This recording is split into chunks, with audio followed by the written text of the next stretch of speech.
So here is the beginnings of the nasturtium garden.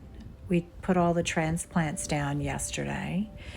This, if you remember, if anyone looked from last summer, they produce these beautiful red flowers and they spread all over the place. So here's our view to the garden in the back, which Mark filled all the compost that we had created over the winter from these bins here, which look terrible, and but that was what they were for. And here's all our transplants in the greenhouse. We applied pebbles on the ground. Part of like what we do is, to try to prevent weeds and overgrowth, is to put either cardboard with compost. Here's the seedlings. These are all flowers. Here's my tomatoes.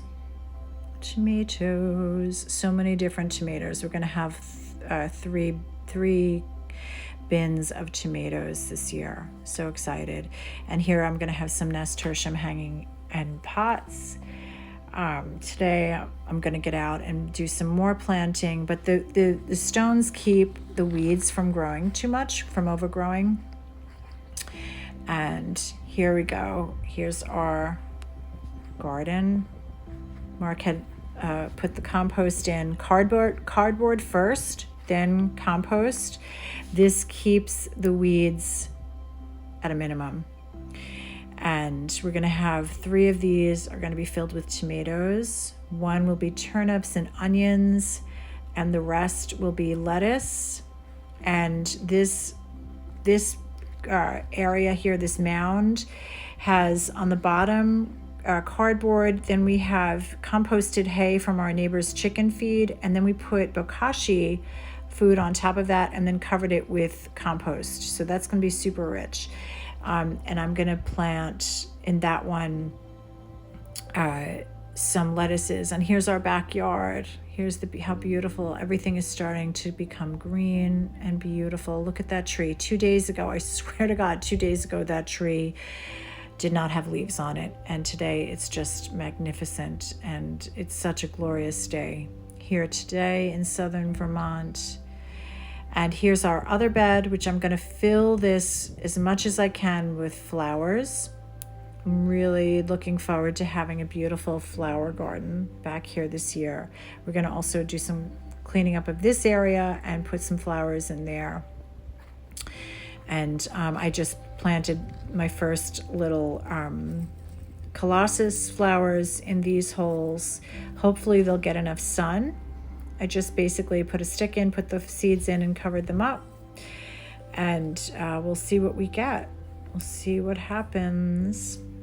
And then we'll just use this bed to make lots and lots of flowers. It's going to be really pretty.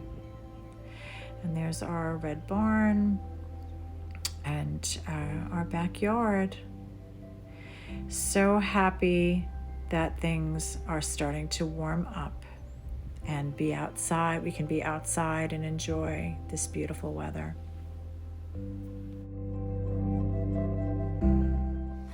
Hey friends, how are you? It's Lisa from Behind the Knits, Creative Vermont, where this podcast is kind of dedicated to our creative lives and all that our creative lives bring us, and how being creative helps us to feel grounded and happy and productive in a really positive way, and makes life just better. So we talk mostly about knitting here, but today I'm going to talk for a few seconds about the garden, which I just showed you some images of what's going on in our garden right now. We have a big, to us it's big because we come from Long Island, so this is like a huge plot of land for us, but in actuality it's really not that big. But we have a lot of garden space. So we have about I don't know how big it is. We have about 12 beds in the back. Not 12 beds, we have 6 beds, but it's about a 12 by 12 foot area. And then we have a side, we have a lot of gardening space. So We use no-dig gardening methods and we create our own compost. So we're really, we love this. This is why we came up here, was to live this kind of lifestyle, a slower lifestyle, gardening and growing our food, as much food as we can in the summer, and in the winter, knitting and doing other creative activities. And right now this past week we got a lot of stuff done, and we got our seedlings all in the greenhouse, and they've been sitting on our counters for the last couple of weeks. So really looking forward to our tomatoes, lettuce, potatoes, all the things we have going. And I'm going to be doing a ton of wildflowers, which I'm really excited about. And I'm looking forward to having a house full of flowers. I have, as I showed you also in the beginning, I have right now a big, beautiful bouquet of lilacs that are just in our driveway that are so, they just smell so amazing. And it just is so uplifting to see the lilacs after this long, long winter. Right now I'm working on a new technique in knitting, something called the contiguous, I'm not sure how to pronounce that, shoulder. And it's a top-down method of knitting where you have an organic kind of shoulder style so you cast on, and it's different than raglan. It's different than in a yoke. It's better fitted. It has more of what I would call like a drop shoulder look to it, and a curved shoulder. So it has a really nice, like fitted, soft, it actually has a shoulder. As with a yoke, there's really not an actual shoulder, which is a nice look. But sometimes if you're knitting something, sometimes you want to have a nice fitted shoulder. And this contiguous method supposedly will produce a really nice result. And so I've started a little bit. This is the burnish, this is Pearl Soho burnish yarn, which is a rayon yarn from bamboo. So it's super soft, really, really light, perfect for a summer knit. It splits a little bit, so you have to be careful when you're knitting with it. But other than that, I really like how it knits up. It creates a nice fabric. And it's gonna be super cozy to wear. And I think it'll be a great top to wear on cool summer nights, and also going into the fall and in the spring again next year. Okay, so what you do is first you find out your gauge. Gauge is like one of those things that is really helpful to know. I'm not using a pattern, I'm using an actual recipe called Contiguous.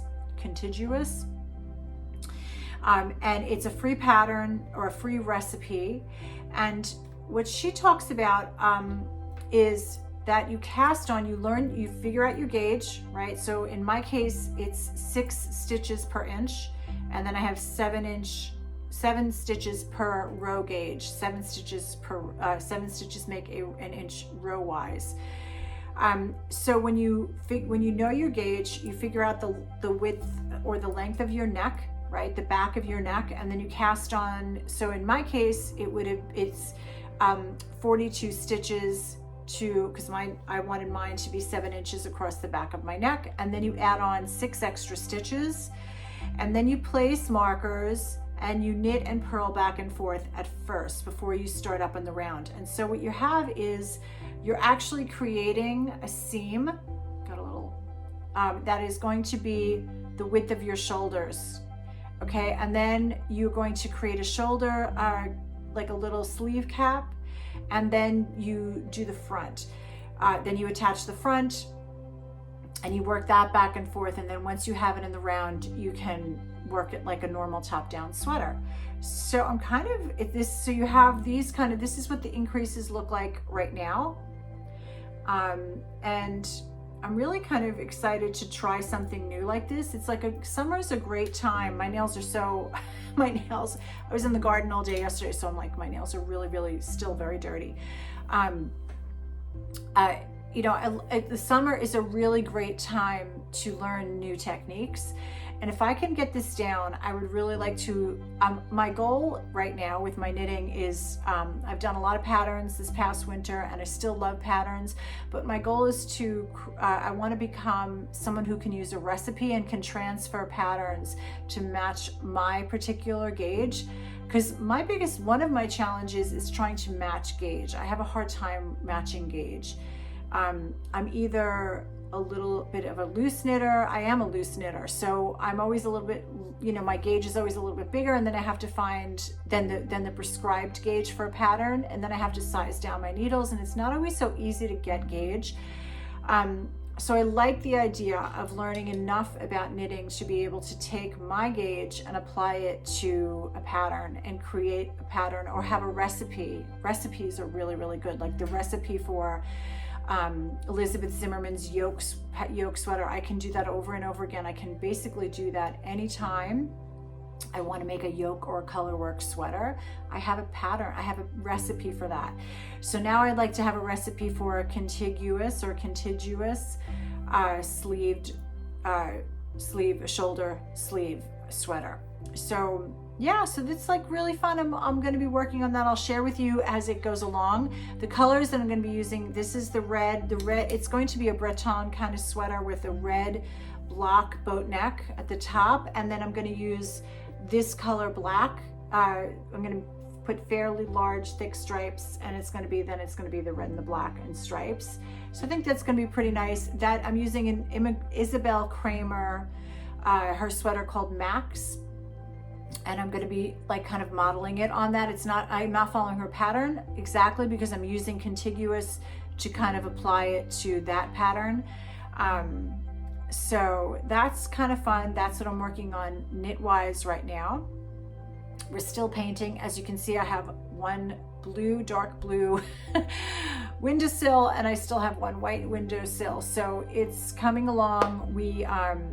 I'm going to take some video and show some of the house as it evolves, because it really is. I love these colors, and we're going to do the one main living room we're going to do, and we're going to have a mural wall that my daughter is going to paint. It's going to look really, really nice. So yeah, so it's all going pretty cool. We're having a great spring out in the garden, doing our thing, and just really enjoying and welcoming this warm weather. And we remember now that like we have 6 months of this, right? That it's 6 months of really cold weather, and then it's 6 months of mild and warm-ish kind of weather where we can be outside doing gardening, doing hiking, and doing all those fun things. So I hope you are enjoying your spring wherever you are.